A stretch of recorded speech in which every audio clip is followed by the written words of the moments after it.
I didn't hear climate change once in my degree program, not once. And what kind of world are students being prepared for if they are not learning about what is happening around them?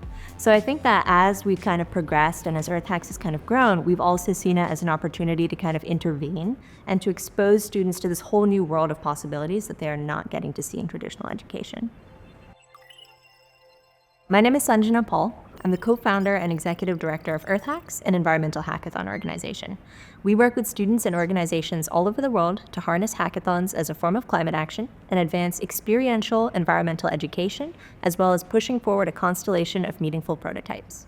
So hackathons are a mainstay of the tech space. They have their roots in the open source software movement when people would get together and program things in each other's garages, usually over the span of a weekend, and they've become really, really popular on college campuses. And so I used to go to them because I was excited to learn new programming languages, get free food, be around experts, and hang out with my friends.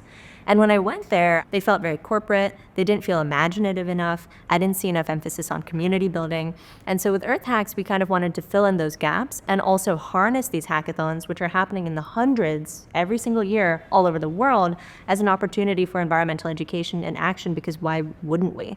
Climate change is a huge issue that we are going to face all over the world, that we are facing already. And this is a great opportunity to be able to get the energy, the excitement, and the intelligence of students together in a short period of time to advance that. We've had the privilege of working on everything from wildlife conservation to heat mapping to environmental education to advancing the energy transition. You've probably heard the phrase that climate change is a threat multiplier, that existing threats in the world are going to be exacerbated and amplified by the realities of climate change. Earth Hacks is an opportunity multiplier. So you come to this hackathon for a weekend, you work on a challenge, you work on a project, you have a prototype, you can put it in your portfolio or an organization can use it, but you also hopefully walk away with friends, connections, an internship, an exposure to kind of this whole new world of possibilities. They're forced to come in and figure out, how do I think critically about this problem? How do I gather the information that I need? How do I do a stakeholder assessment of who this is important to? And how do I work with my team members to actually make that happen? And that's why experiential education is so powerful, because you have to figure it out. And you have an incentive because you want to beat the other teams and you want to be the winner. You want to have the most helpful prototype. And so we really focus on letting the students figure it out. We have professional mentors, speakers, and support structures available for them if and when they have questions. And we really want to make sure that they take that into their own hands and walk away with that skill and that confidence that, oh, well, I figured this out already one time, right? So I can do it again. Some of the really cool things our students have created are tools for the organizations we work on service learning hackathons with. So for example, we work with We Act for Environmental Justice, which is an environmental justice organization here in New York City, on a social media campaign around communicating science policy.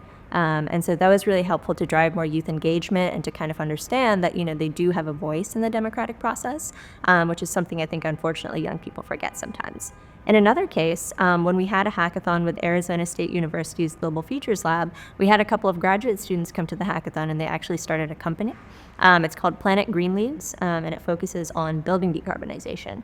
And it was kind of, accelerated and advanced by the conversations they were forced to have because they were competing against all of these other students in the hackathon and they wanted to win. So, the amount of cool things that have come out of Earth Hacks, I think, are so immeasurable, especially because so much of it is education. And so much of it is that the hackathon is like the first step for students to then be able to go and do so many other things in their lives and in their careers. At Earth Hacks, I think we take a very high-level approach to the notion of design. Internally, there's a lot of focus on pedagogical design, right? We think very carefully about how is our educational model different? How is our educational model really pushing the bound in some way that makes it very helpful to students and focused on the student experience? At hackathons themselves, we usually have some form of design requirements for the projects that they're working on. So if it's a student-led hackathon, the focus is a little bit more on education, but we're supporting student hackathon organizers, and they set the bounds.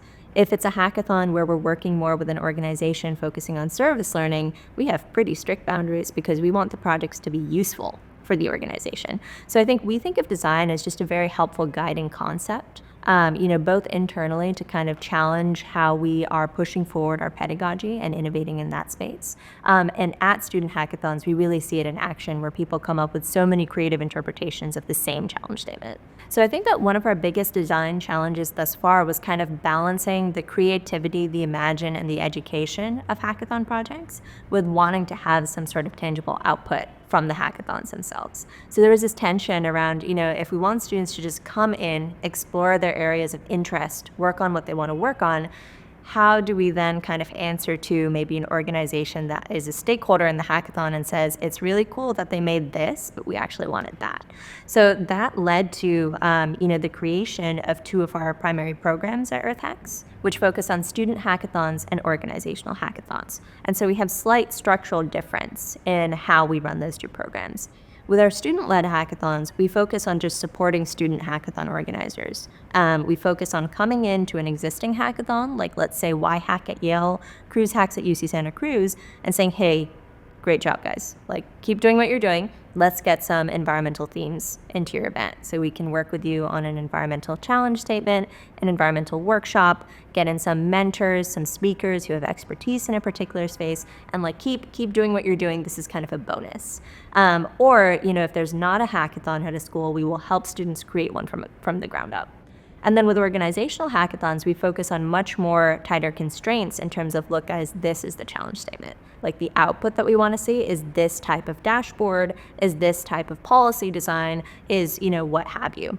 And the intention there is that the organizations that we're working with will have a plan to essentially adopt those projects and be able to take them forward. So I think that, trying to figure out that tension was a huge challenge for us, but actually thinking through it and thinking through the design of our pedagogical philosophy, led to the creation of these programs, which has been incredible and which has allowed us to work with organizations like Earth League International and with student hackathons like YHack.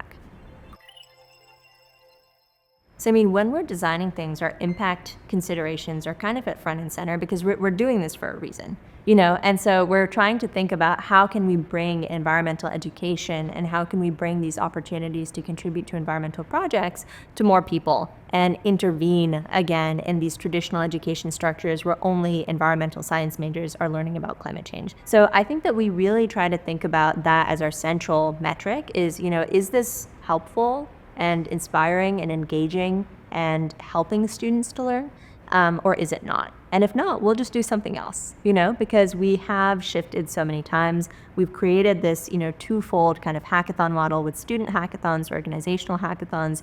We've now started doing experiential workshops, and it might continue to change in the future as we learn more about how people want to learn, especially with regards to things like addressing the green skills gap. There's a lot of work to be done, and you don't necessarily have people who feel comfortable and confident enough in their skills to do the work. So we are also increasingly thinking about and worried about that and trying to think about how we can turn EarthHacks events into opportunities to really tangibly close that green skills gap and have students be more confident in their ability to participate in the climate workforce. EarthHacks is a 501c3 nonprofit organization, and that's because when we started out, we were 100% an educational org of students helping other students. We're a very different organization now. That's still our bread and butter. Students are still our primary stakeholder. They're still our primary audience. We really want to emphasize that we are focused on providing education, and we're also focused on really uplifting students who might not be able to get access to other opportunities. And so we want to keep environmental hackathons and our resources free for everyone.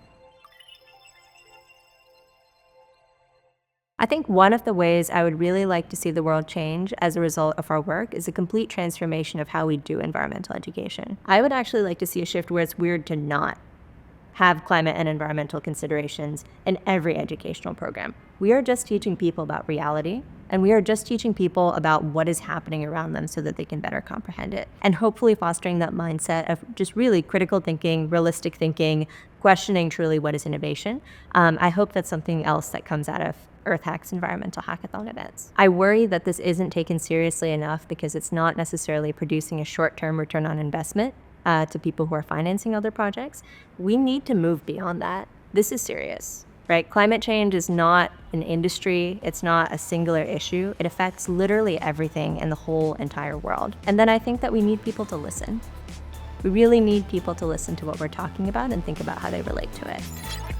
There have been multiple waves of this sort of, this is the time we're going to do it, the climate technology, the green wave. But one of the things that feels truly different about this time around is that the economic viability and the economic opportunity and the growth opportunity is not to be dismissed. It is the thing that even unlocks the conversations. Absolutely.